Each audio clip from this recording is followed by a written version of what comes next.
नमस्कार. जनतेचा आसूड या यूट्यूब चॅनलमध्ये आपल्या सर्वांचं स्वागत आहे. आज आपण पूनम कॉम्प्युटर्स पिलीव या ठिकाणी आदरणीय सचिनजी अवताडे सर यांचे भेट घेण्यासाठी आलेलो आहोत आणि पूनम कॉम्प्युटर्स गेल्या 22 ते 23 वर्षांपासून पिलीवमध्ये सध्या कार्यरत आहे आणि कशा पद्धतीचं त्यांचं नेमकं काम आहे ते आपण त्यांच्याकडून जाणून घेणार आहोत. सर नमस्कार. सर सर्वात पहिल्यांदा आमच्या प्रेक्षकांना तुमची ओळख करून द्या. मी सचिन अवताडे, राहणार मूळचा फळवणी, तालुका माळशिरस, जिल्हा सोलापूर. मी 2007 साली पी-लिव्हमध्ये आहे. पी-लिव्हमध्ये 2007 पासून मी माझ्या व्यवसायाची सुरुवात केली. पूनम कॉम्प्युटर्सच्या नावाने सेंटर सुरू केलं. 2009 पासून मी MKCL बरोबर रजिस्टर झालो. 2009 ते आता 2026 पर्यंत जवळ-जवळ गेली 20 वर्ष मी MKCL बरोबर काम करतोय. ठीक आहे. तर आपलं मूळचं गाव सर फळवणी.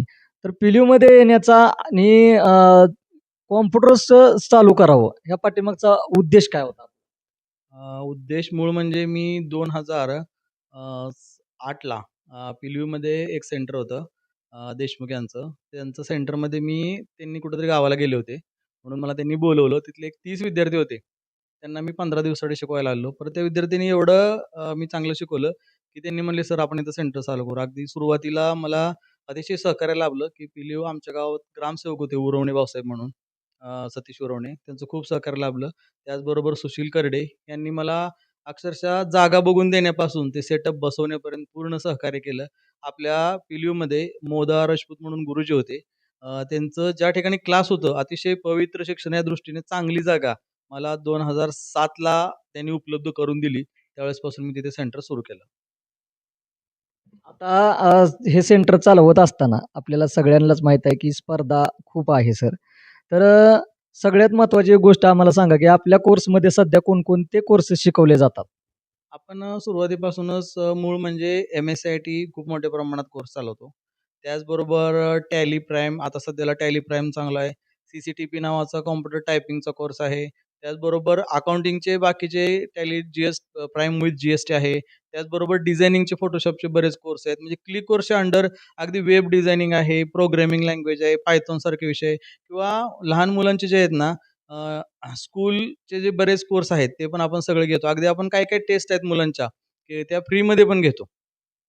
की त्यांचा ब्रेन कशा पद्धतीने चालतोय, त्याचं पुढं करिअरमध्ये करिअर काउन्सिलिंग नावाची एक टेस्ट आहे. कोणत्या गोष्टीमध्ये त्याचं करिअर करावं, ह्या सगळ्या टेस्ट आम्ही आपल्या सेंटरमध्ये घेतोय. आता हे काम आम्ही बघत असताना मला वाटतं मी तुमच्याकडे 2008च्या बॅचला होतो आणि आम्ही पहिल्यापासून एक बघितलेलं आहे, की तुम्ही तुमच्याकडे MSCITला जरी विद्यार्थ्यांनी ॲडमिशन घेतलं, तरी त्याला म्हणजे माझ्या तरी लाईफटाईममध्ये बऱ्यापैकी तुम्ही मार्गदर्शन करत आहात आणि हे मार्गदर्शन आणि हा सल्ला तुमचा वारंवार भेटत असतो. तर या बाबतीत तुम्ही विद्यार्थ्यांना जे मार्गदर्शन करताय, तर त्या बाबतीत आम्हाला एक जाणून घ्यायचं आहे, की तुम्हाला नेमकं कोणत्या भावनेनं असं वाटतं, की ह्या विद्यार्थ्यांमध्ये सल्ला दिलाच पाहिजे नाही, नाही. काही विद्यार्थी असं पण आहेत, की त्यांनी क्लासला आले, फी भरली. आम्ही त्यांना सांगितलं, "बाबा तुझं ग्रॅज्युएशन झालंय. तू कॉम्प्युटर क्लास करून 10,000 ची नोकरी करण्यापेक्षा तू असं-असं ये आमच्याबरोबर, आपण तुला बिझनेस करू." त्या विद्यार्थ्याने आमचा सल्ला ऐकला. आज तो विद्यार्थी ₹1,00,000 कमीत कमी महिन्याला कमवतो. तो जाता-येता आम्हाला सांगतो, "सर तुमच्यामुळे." त्या गोष्टीचा आनंद वाटतो किंवा काही-काही मुलं अशी पण आहेत, आज MPSC झाली आहेत, काही मुलं UPSC आहेत, काही-काही मुलं कंबाईनच्या एकदम 3-3 परीक्षा पास आहेत. त्यांना आपण वेळोवेळी मार्गदर्शन करत असतो. ती सुद्धा मुलं म्हणतात, की "सर तुमचं ऐकल्यामुळं तुम्ही जो सल्ला दिला तो मोलाचा ठरला. आज मी माझ्या व्यवसाय किंवा एक्झाममध्ये अशा पद्धतीनं सक्सेस झालोय." तर एक आनंद वाटतो. आपला हेतू हेच असतो, की त्या विद्यार्थ्याला जे शिक्षण आपण किंवा आपण जो सल्ला देतोय, तो प्रत्येकासाठी वेगळा असतो. एखाद्या विद्यार्थी परिस्थिती गरीब असते, त्याला लगेच नोकरीची आवश्यकता असते. एखाद्या विद्यार्थी परिस्थिती चांगली असते, छोटी-मोठी नोकरी करून उगाच घरच्यांचं ऐकून घेण्यापेक्षा त्याला आपण बिझनेसमध्ये किंवा त्या प्रत्येकाच्या कुवतीनुसार आपण त्यांना वेगवेगळा सल्ला देतो. आणि नक्कीच हे मी अनुभवलेलं आहे सर. कारण पिलीव आणि पंचक्रोशीचा जो भाग आहे तो ग्रामीण भाग आहे आणि ग्रामीण भागामध्ये खरंच ज्या शिक्षकांची गरज असते ती गरज तुमच्या माध्यमातून नक्कीच पूर्ण होते. आणि मला अजून एक तुम्हाला यामधून एक गोष्ट अशी विचारायची आहे, की आपल्याकडून शिकून गेलेले काही उदाहरणं आपण सांगू शकाल का? जी मुलं ज्या मुलांनी यश मिळवलं आणि खडतर प्रवासातून त्यांनी यश मिळवलं, अशी काही उदाहरणं आपण सांगू शकाल? मुलं आहेत आता चालूचं बघायला तर कालचंच राम गलांडे सहाय्यक परीक्षक परीक्षा ते पास झालेत. आता एम-पी-एस-सीमध्ये त्यांचं सिलेक्शन आहे.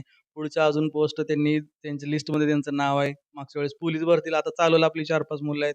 मौला शेख आपलाच विद्यार्थी आहे. त्याला आपण एवढं मार्गदर्शन केलं, की आज तो आपल्याला म्हणजे प्रत्येक वेळेला फोन करतो कुठल्या गोष्टीला, "सर तुमच्यामुळे मी इथं आहे." असे अनेक विद्यार्थी आहेत. नावं सांगायचं म्हटलं तर लिस्ट खूप मोठी आहे राजभाऊ. मी बघितलेलं आहे सर, की करियर गाईडन्स म्हणून सुद्धा आपण बऱ्यापैकी विद्यार्थ्यांना सल्ला देता आणि तुमचं जे हे वागणं आहे किंवा हे जे कर्तृत्व आहे, यामुळं बराच युवक वर्ग आपल्याशी जोडला गेलेला आहे. आता यामधली सगळ्यात महत्त्वाची एक गोष्ट असते सर, कुठलीही संस्था चालवायची असेल किंवा कुठलीही एखादी गोष्ट चालवायची असेल, तर त्याला अडचणी खूप असतात. तर या अडचणी नेमक्या कोणत्या आणि त्याच्यावरती तुम्ही कशी मात केली? अडचणी सक्सेस झाल्यानंतर पाठीमागच्या अडचणी सांगणं तसं चुकीचं आहे. पण अडचणी कसं असतं अगदी सुरुवातीला मी सुरुवात करताना मी शेती करत होतो. अक्षरशः रानातला झालेला गहू विकलाय. बायकोच्या कानातलं, गळ्यातलं सगळं मी मोडूनच टाकलंय.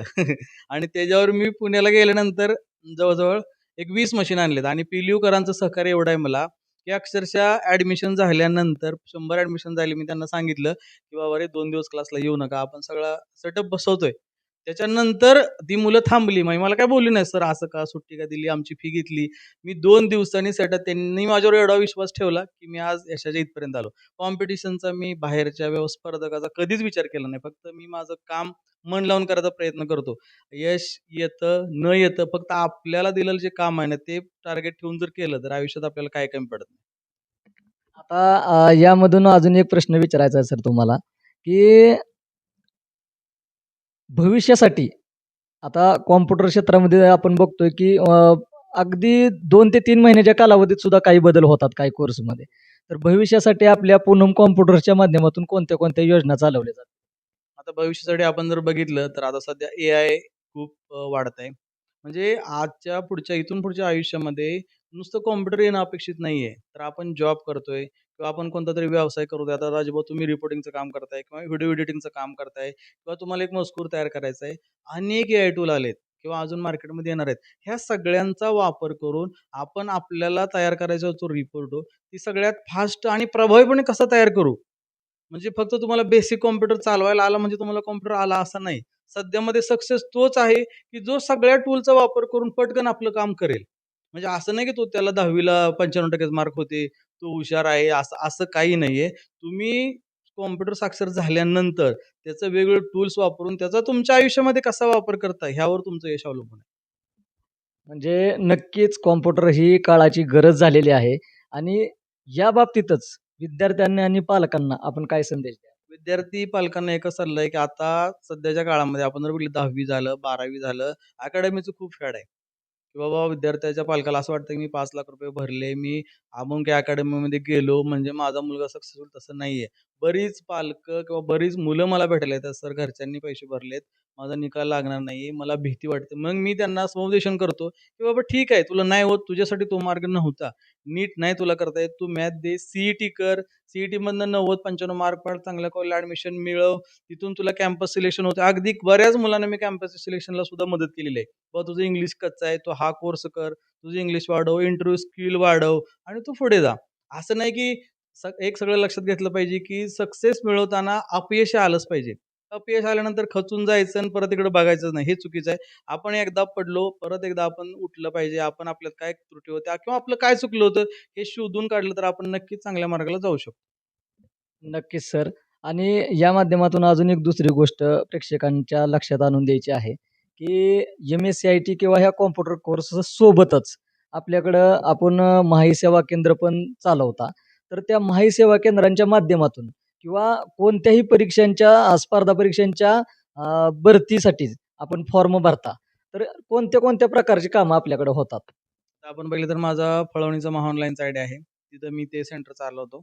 बरेच म्हणजे उत्पन्नाचा दाखला जातीचं बाकी सगळी कामं आपण करतो. इथं त्याचबरोबर सगळे अगदी रेल्वे भरती असेल, आर्मी असेल, पोलीस भरती असेल, शिक्षकांची टी-ई-टी आहे, स्कॉलरशिपचे फॉर्म असतील, ही सगळी कामं आपण अगदी विद्यार्थ्यांनी फोनवर जरी डॉक्युमेंट पाठवली, तरी आपण त्यांना कोणत्याही प्रकारचे किंवा ते फॉर्म रिजेक्ट अगदी कास्ट व्हॅलिडिटीचा अद्यापर्यंत आपला एकही फॉर्म रिजेक्ट किंवा कॅन्सल नाहीये. आपण सर्व कामं अगदी त्यांना सेवा फॉर्म भरल्यापासून त्यांचं ॲडमिशन होईपर्यंत विनामूल्य म्हटलं तर मार्गदर्शन करण्याची आपली तयारी असते.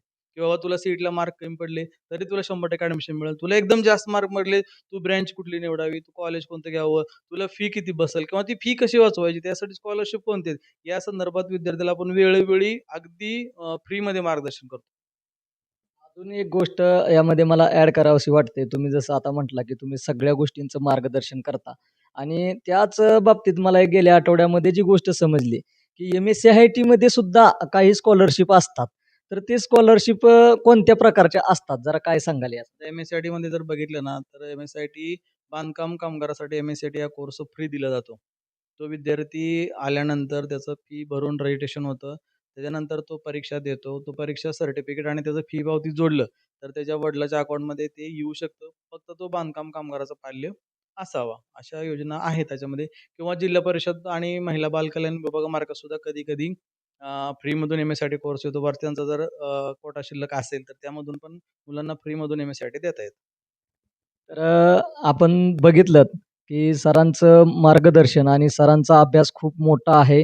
अगदी 20 ते 22 वर्ष पिलीऊ आणि परिसरासाठी त्यांनी आपलं मार्गदर्शन दिलेलं आहे आणि नक्कीच आपल्या या मार्गदर्शनामुळे सर अजून पण विद्यार्थी घडावेत आणि इथून पुढे पण आम्हाला सर्वांना मार्गदर्शन मिळत राहावं हीच अपेक्षा आणि विशेष करून आज सरांचा वाढदिवस आहे. आमच्या चॅनलतर्फे सर आपणास वाढदिवसाच्या हार्दिक हार्दिक शुभेच्छा आणि आपण आपला किमती वेळ आम्हाला दिला त्याबद्दल धन्यवाद सर.